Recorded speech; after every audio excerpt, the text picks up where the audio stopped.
wabarakatuh. Waalaikumsalam warahmatullahi wabarakatuh. Bismillahirrahmanirrahim. Alhamdulillahirabbil alamin, wassalatu wassalamu ala asrofil anbiya'i wal mursalin wa ala alihi wa ashabihi ajmain, amma ba'du. Pertama-tama marilah kita panjatkan puji syukur atas kehadirat Allah Subhanahu wa taala, karena atas berkah limpahan rahmat dan hidayahnya sehingga kita dapat berkumpul pada hari ini tanpa ada halangan suatu apapun. Tak lupa juga sholawat serta salam semoga tetap tercurahkan kepada junjungan kita Nabi besar Nabi Muhammad Sallallahu Alaihi Wasallam, karena beliau telah membawa kita dari zaman jahiliyah menuju zaman Islam yang ini. Pada kesempatan kali ini saya akan menyampaikan sebuah materi dengan judul pentingnya berperilaku jujur dalam kehidupan sehari-hari.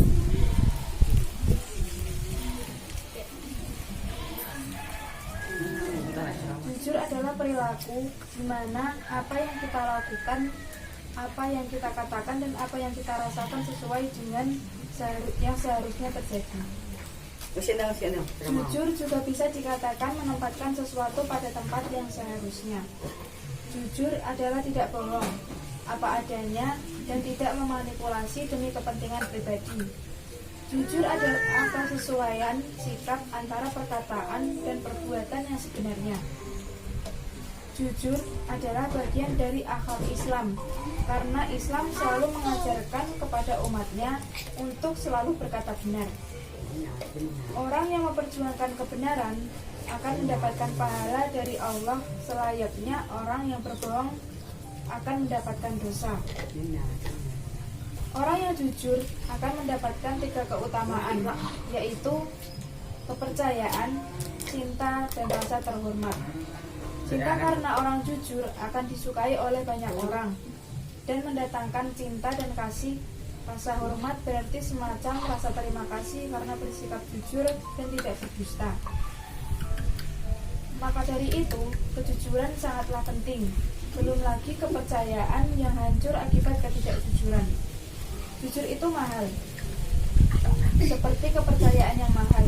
Sekali kepercayaan itu hancur dan dikecewakan, maka akan sulit untuk percaya lagi. Begitulah pentingnya kejujuran.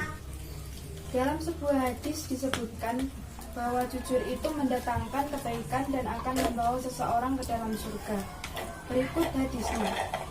Dari Abdullah ibnu Mas'ud radhiyallahu anhu, Rasulullah Shallallahu Alaihi Wasallam bersabda, sesungguhnya jujur itu membawa kepada kebaikan dan kebaikan itu membawa ke surga. Menurut hadis riwayat Bukhari. Ada yang mengatakan bahwa jujur itu mahal. Memang benar, karena tidak semua orang memiliki sifat yang jujur. Hanya orang-orang yang memiliki komitmen tinggi yang bisa bersikap jujur dari segala hal. Kejujuran itu menghasilkan sebuah kepercayaan. Misal kita bekerja secara jujur, maka seseorang dapat percaya kepada kita. Sebaliknya, kedustaan akan menghancurkan kepercayaan. Satu kali saja akan membuat seseorang susah percaya lagi dengan yang kita lakukan atau yang kita ucapkan. Kejujuran juga merupakan bagian dari akhlak Islam. Maka dari itu, sebagai seorang muslim, marilah kita berperilaku jujur dan apa adanya. Allah Subhanahu wa taala berfirman sebagai berikut.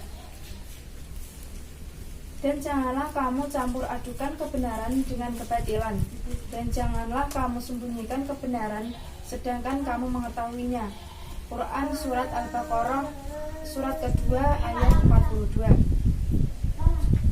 Dari Abdullah bin Mas'ud dari Nabi Sallallahu Alaihi Wasallam bersabda, sesungguhnya kejujuran itu membawa pada kebaikan, dan kebaikan itu membawa pelakunya ke surga, dan orang yang membiasakan dirinya berkata benar atau jujur sehingga ia tercatat di sisi Allah sebagai orang yang benar.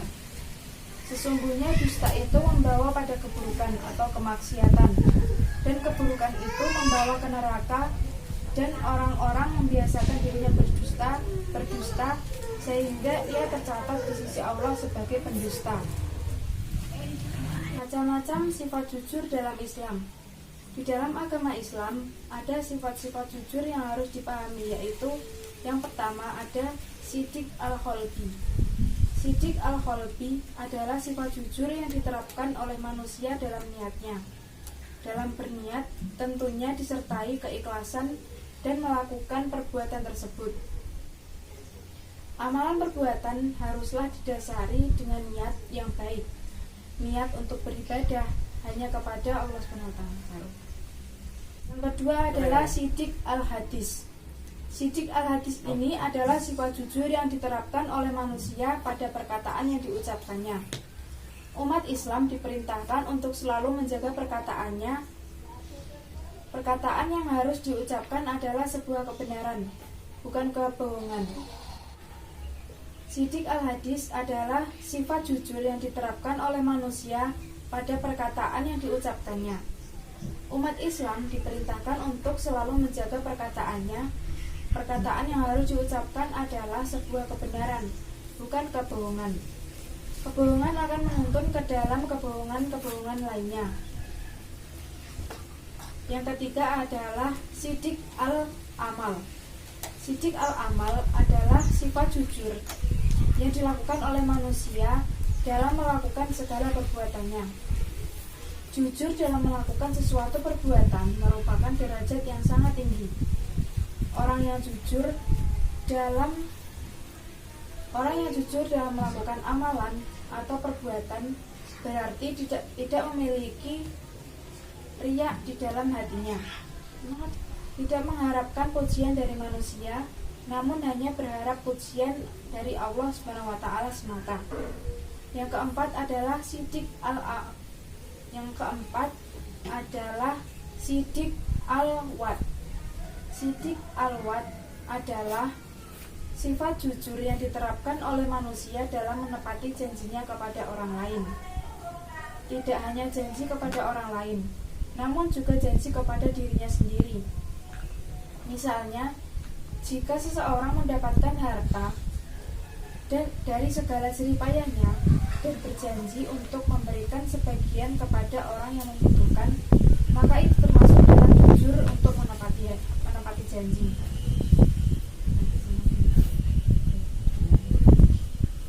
Yang kelima adalah Siddiq al-Hal. Siddiq al-Hal adalah sifat jujur yang diterapkan oleh manusia pada segala hal yang dia lakukan. Misalnya, jujur dalam berpendapat, jujur dalam melakukan pekerjaan, jujur jika diberi amanat, dan tidak ada sifat iri atau dengki dalam hatinya. Ketika seseorang berperilaku jujur baik dalam perkataan dan perbuatannya, maka akan ditunjukkan dalam jalan menuju kebaikan. Yang pertama, kejujuran akan membawa kepada hal yang baik. Yang kedua, orang yang jujur akan memperoleh surga dari Allah SWT. Yang ketiga, memiliki banyak teman. Yang keempat, hidup lebih damai dan bahagia. Dan yang kelima, lebih percaya diri. Mungkin hanya itu yang dapat saya sampaikan. Sebelum saya tutup, apakah ada yang ingin bertanya? Tidak. Saya tadi nyolong itu berdosa enggak? Oh, itu sangat berdosa. Oh, Kamu berdosanya harus- gimana? Kamu itu harus minta maaf kepada pemilik warungnya dan kepada Allah SWT. Oh, begitu ya. Baiklah, jika tidak ada yang bertanya, maka saya akan tutup pertemuan kali ini. Jika ada kurang lebihnya, saya mohon maaf. Wabillahi taufiq wal hidayah. Wassalamualaikum warahmatullahi wabarakatuh. Waalaikumsalam warahmatullahi